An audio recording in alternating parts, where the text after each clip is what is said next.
মাধ্যমিক রায় ও মার্টিন প্রশ্নবিচিত্রা যে ভূগোলের সায়েন্টিফিক সাজেশনের প্রশ্নগুলো আছে, তো সায়েন্টিফিক সাজেশনের প্রশ্নগুলোর ভূগোলের যে চ্যাপ্টার ওয়াইজ প্রশ্ন আছে সেই প্রশ্নের উত্তর আজকের আমি 1.2 প্রথম অধ্যায় নদীর বিভিন্ন কাজ দ্বারা সৃষ্ট ভূমিরূপ প্রশ্নের এক কথায় উত্তর, অতি সংক্ষিপ্ত উত্তরধর্মী প্রশ্নগুলির উত্তর আজকে আমি আপনাদেরকে বলে দেব। তো এখনও যারা আমার চ্যানেলটি সাবস্ক্রাইব করেনি, প্লিজ চ্যানেলটি সাবস্ক্রাইব করে নেবেন এবং পাশে থাকা বেল আইকনটি প্রেস করে দেবেন। আমি ভিডিও আপলোড করা মাত্রই আপনারা খুব সহজেই নোটিফিকেশানটি যাতে পৌঁছে যায় এবং দেখতে পারেন। আমি একটা খাতার মধ্যে প্রশ্নের উত্তরগুলো লিখে রেখেছি, তো আমি প্রশ্নগুলো বলবো এবং উত্তরগুলো খাতা থেকে আপনাদেরকে দেখিয়ে দেব। এর আগের ইতিহাস এবং ইতিহাসের যে সমস্ত সায়েন্টিফিক সাজেশনের প্রশ্নগুলো আছে, প্রথম, দ্বিতীয় এবং চতুর্থ অধ্যায় প্রশ্নের উত্তরগুলো দেওয়া আছে। প্রথম প্রশ্ন ভূগোলের যে সায়েন্টিফিক সাজেশনের প্রশ্ন আছে প্রথম অধ্যায়, সেটা ভিডিও দেওয়া আছে। তো আজকে 1.2 নদীর বিভিন্ন কাজ দ্বারা সৃষ্ট ভূমিরূপ সম্পর্কে আলোচনা করব। ভিডিওটি যদি ভালো লেগে থাকে প্লিজ লাইক এবং বন্ধুদের সাথে শেয়ার করে দেবেন। চলুন ভিডিওটি শুরু করা যাক। প্রথম প্রশ্ন আছে, না সুন্দরবনের কোন দ্বীপ বিশ্ব উষ্ণায়নের প্রভাবে সম্পূর্ণ নিমজ্জিত হয়েছে? কোন কোন দ্বীপগুলো? না নিউমুর, লোহাচড়া দ্বীপ। 2 নম্বর প্রশ্ন, নদীবাঁকের কোন দিকে ক্ষয় বেশি ঘটে? না অবতল দিকে।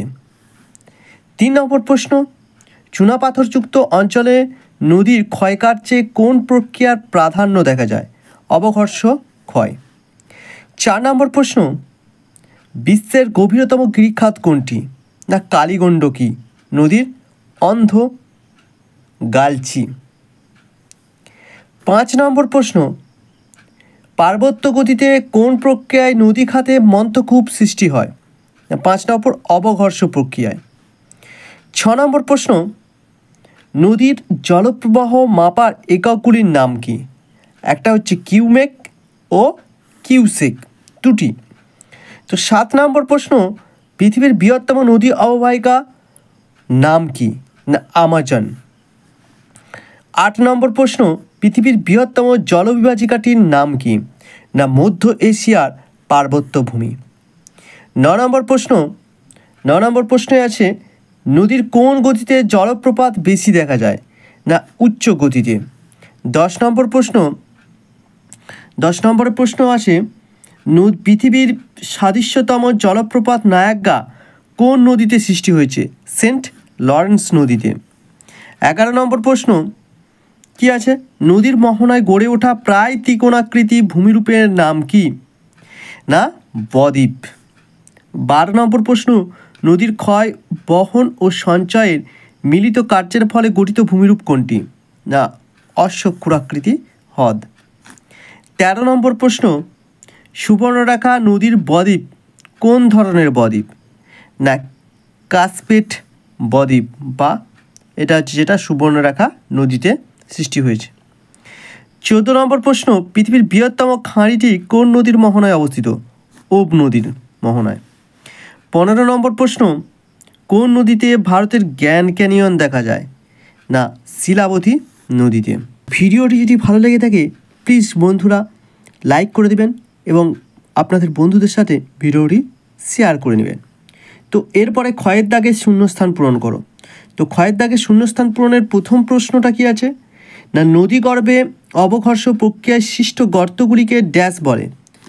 প্রপাতকূপ বা পঞ্জপুল বলা হয়। 2 নম্বর প্রশ্ন কি আছে? না নিম্নবে বদ্বীপ ড্যাশ আকৃতি? নিম্নদের বদ্বীপ কি আকৃতির? বৃত্ত চাপীয় আকৃতির। 3 নম্বর প্রশ্ন কি আছে?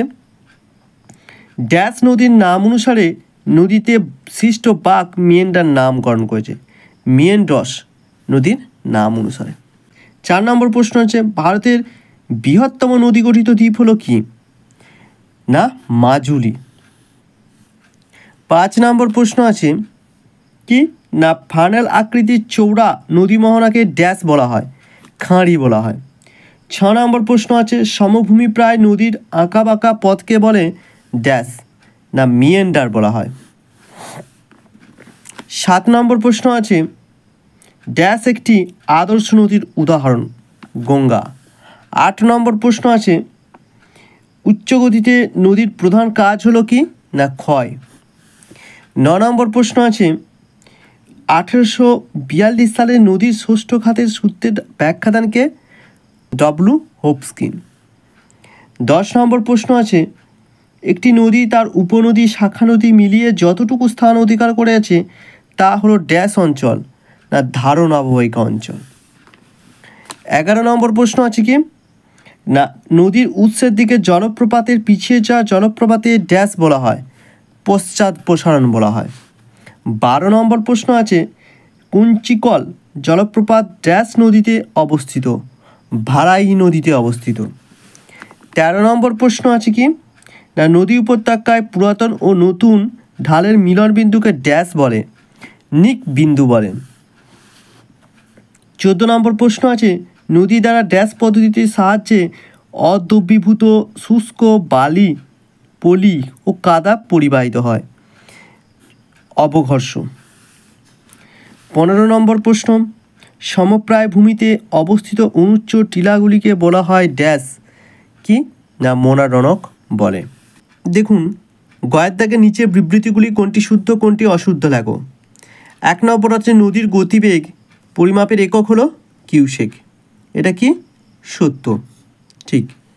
2 নম্বর, নদীর উচ্চ গতিতে একটি বিশিষ্ট ভূমিরূপ হলো মন্থকূপ, এটাও সত্য।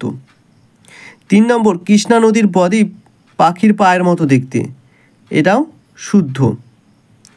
4 নম্বর, নদীর উৎস অঞ্চলে ধারণ অববাহিকার সৃষ্টি হয়, এটা কি? শুদ্ধ। তারপর 5 নম্বরে, বিভিন্ন ঋতুতে নদীর জলের পরিমাণের হ্রাস বৃদ্ধিকে নদী বর্তন বলে, এটা শুদ্ধ। 6 নম্বরে, নদী মোহনায় জোয়ার ভাটার প্রকোপ বদ্বীপ সৃষ্টির সহায়ক, এটা হচ্ছে মিথ্যা, অশুদ্ধ। 7 নম্বর, ক্যানিয়ন ভূমিরূপ সৃষ্টি হয় হিমবাহের ক্ষয়কার্যের ফলে, এটাও অশুদ্ধ। 8 নম্বরে, ক্যানিয়ন ইউ আকৃতির হয়, এটা শুদ্ধ। 9 নম্বরে, গাঙ্গেয় বদ্বীপ অঞ্চলে অসংখ্য অশ্বক্রাকৃতি হ্রদ দেখা যায়, এটা শুদ্ধ। 10 প্রশ্নটা, নদীর মধ্য নিম্ন গতিতে পলল শঙ্কুর সৃষ্টি হয়, এটা অশুদ্ধ, এটা শুদ্ধ। শুদ্ধ। 11টা, নদী বাঁকের অবতল অংশ খাড়া, উত্তল অংশ মৃদু ঢালু হয়, কি হবে? শুদ্ধ।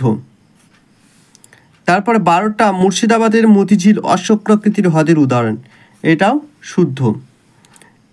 13টা, না ভূমি ঢালের পরিমাণ বৃদ্ধি পেলে নদীর গতিবেগ কমে যায়, এটা অশুদ্ধ।